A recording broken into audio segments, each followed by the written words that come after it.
राधे मित्रों, ज्योतिष और अध्यात्म की श्रृंखला में आप सभी का स्वागत है। आज हम बात करेंगे ज्योतिष से अध्यात्म के बारे में, अर्थात ज्योतिष से हम अध्यात्म की यात्रा कैसे करेंगे, ज्योतिष से अध्यात्म को हम किस प्रकार समझेंगे। अध्यात्म अर्थात अध्ययन, आत्म स्वयं का अध्ययन, परमात्मा से स्वयं के योग को बनाना। ठीक है, यही अध्यात्म है, यही योग। तो योग में, किसी भी योग या किसी भी अध्यात्म के योग में आवश्यक यह होता है कि केतु, मंगल, शनि, इनकी भूमिका हो। क्योंकि केतु क्या है? केतु वैराग्य है, केतु अध्यात्म की ओर ले जाता है। मंगल ऊर्जा है, मंगल वैराग्य को भी देता है, शनि वैराग्य को देता है। और इन सभी के साथ साथ आपके कुंडली में चतुर्थ भाव का या चंद्रमा का पढ़ित होना भी उतना ही आवश्यक है। क्योंकि चंद्रमा यदि आपका पढ़ित नहीं है या आपका चतुर्थ हाउस पढ़ित नहीं है, तो आपके अंदर वैराग्य आएगा ही नहीं। क्योंकि वैराग्य जो व्यक्ति होता है उसे सुख की आकांक्षा नहीं होती है, उसे सुख नहीं चाहिए होता। इसलिए जब केतु चौथे में बैठे हों, आठवें में बैठे हों या बारहवें में बैठे हों, चौथे, आठवें, बारहवें इन भावों में यदि केतु बैठे, तो यह वैराग्य को देते हैं, अर्थात यह अध्यात्म के लिए बहुत ही अच्छा संयोग माना जाता है। क्योंकि केतु वैराग्य के कारक हैं। और ऐसे कुंडलियों में यह भी विवरण देखने को मिलता है कि ऐसे व्यक्ति का पुनः जन्म नहीं होता। यह जन्म जो है वह व्यक्ति के लिए मोक्षदायक होती है, क्योंकि यहाँ बैठा केतु मोक्ष भी देता है। यदि कुंडली में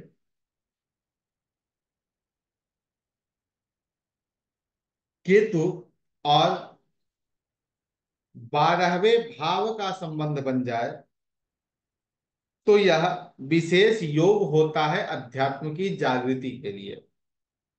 जैसे आप इस कुंडली में देख रहे होंगे, केतु के साथ एक योग बना हुआ है। किनका योग है? गुरु का योग है। केतु और गुरु युति में है। गुरु कहाँ के स्वामी है? बारहवें के स्वामी है और नौवें के स्वामी है।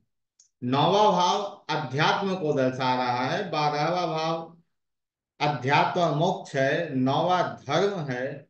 और ये दोनों जुड़ किससे रहे हैं? दोनों केतु से जुड़ रहे हैं। केतु मोक्षदायक है। अर्थात यह व्यक्ति यदि धर्म से जुड़कर और अपने जन्म स्थान से दूर होकर या धर्म यात्रा करके, धर्म स्थल की यात्रा करके तीर्थ यात्रा करे, तो इसे अध्यात्म की जागृति होगी। यह व्यक्ति यदि मंत्र जप करता है, उससे भी अध्यात्म की जागृति होगी। लोगों की सेवा करता है, उससे भी इस व्यक्ति की अध्यात्म की जागृति होगी। यदि यह शिक्षण अर्थात शिक्षा से जोड़ता है, अध्ययन से जोड़ता है, तो भी इसके अध्यात्म की जागृति होगी।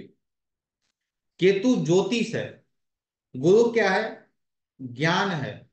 यदि व्यक्ति ज्योतिष के ज्ञान को लेता है या ज्योतिष के ज्ञान को देता है, उससे भी इस व्यक्ति के कुंडली में अध्यात्म की जागृति होगी। यदि व्यक्ति शिक्षा या गुरु से दीक्षा लेता है, तो भी अध्यात्म की जागृति होगी। गुरु से दीक्षा लेना, नवम भाव एक्टिव होगा, दीक्षा बारहवा भाव और पांचवा भाव एक्टिव होगा। और उसके साथ ही गुरु जब एक्टिव होंगे, तो गुरु के साथ केतु एक्टिव होंगे, तो पुनः यहाँ अध्यात्म की जागृति हो जाएगी। जब इस व्यक्ति के जीवन में गुरु की दशा आएगी या केतु की दशा आएगी, तो इस व्यक्ति के जीवन में अध्यात्म की जागृति हो जाएगी। विशेष यह भी ध्यान रहे, जब आपके कुंडली के अंतर्गत लग्नेश, पंचमेश, नवमेश, द्वादशेश, लग्नेश, पंचमेश, नवमेश, द्वादशेश और राहु केतु, इनकी दशा जब भी महादशा आपके जीवन में लगी है, तो समझ लीजिए अध्यात्म के लिए आपको लॉटरी लग गई। यह लॉटरी आपको अध्यात्म की वो सारी चीजें देने को आया है जो अभी तक आपने नहीं लिया। तो यदि इनकी दशा है या ऐसे गुरु केतु के योग आपकी कुंडली में है, केतु 4 8 12 में हो, या 12वें भाव के स्वामी के साथ केतु का संबंध बन रहा हो, तो यह आपके अध्यात्म की जागृति के लिए बहुत ही श्रेयस्कर है। आप 12वें 9वें भाव से जुड़कर, जहां केतु बैठा है उस भाव से जुड़कर आप अपने अध्यात्म की जागृति कर सकते हैं। या केतु जिस ग्रह से जुड़ा है, जैसे केतु सूर्य से जुड़ा है, चंद्रमा से जुड़ा है, जिस भी ग्रह से जुड़ा है, तो आप उस ग्रह को पकड़ के, जैसे सूर्य से जुड़ा है, सूर्य पिता है, सूर्य राम है, भगवान राम की उपासना करके या सूर्य पिता की सेवा करके आपको अध्यात्म की जागृति होती है।